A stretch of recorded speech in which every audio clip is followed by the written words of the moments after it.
कुमारगुप्त के शासनकाल में 427 ईस्वी में बौद्ध भिक्षुओं द्वारा नालंदा विश्वविद्यालय महाविहार की स्थापना की गई। नालंदा विश्वविद्यालय पर 3 बार आक्रमण हुआ, परंतु सबसे विनाशकारी हमला बख्तियार खिलजी के द्वारा परिणाम स्वरूप सबसे प्राचीन नालंदा विश्वविद्यालय जलकर नष्ट हो गया। यह एक ऐसा आवासीय शिक्षा केंद्र था जिसमें भारत, चीन, जापान, कोरिया, जावा, टर्की, इंडोनेशिया, तिब्बत और लंका समेत दुनिया भर के 10,000 से अधिक छात्र और 2,000 शिक्षक रहते थे। विश्वविद्यालय का प्रशासन कठोर था। विश्वविद्यालय में प्रवेश पाने के लिए परीक्षा ली जाती थी। 10 में से 2 या 3 विद्यार्थी सफल हो पाते थे। यहाँ के विद्यार्थी अपना पूरा जीवन अध्ययन या वाद विवाद में लगाते थे। यहाँ हजारों विद्यार्थी धन संपत्ति, यश अपयश की परवाह न करके सदा ज्ञान प्राप्ति में लगे रहते थे। वे अपनी ईमानदारी और न्याय प्रियता के लिए प्रसिद्ध थे।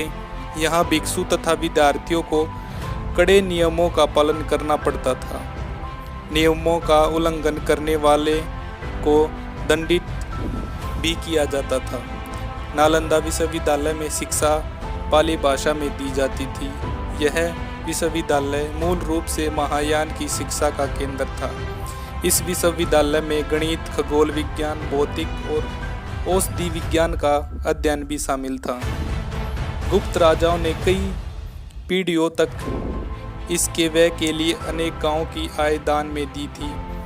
गुप्त शासन कुमार गुप्त ने इस बौद्ध केंद्र का पहला दान दिया था।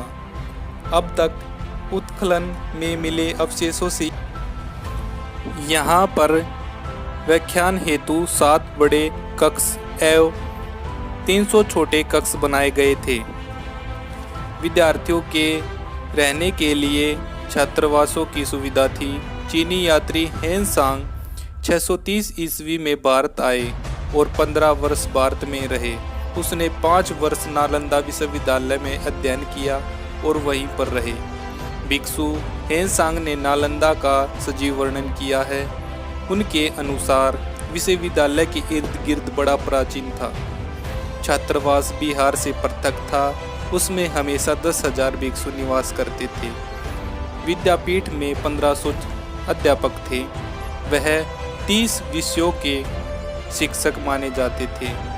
इस समय महान बौद्धिक, दार्शनिक और तार्किक चिंतक पैदा हुए।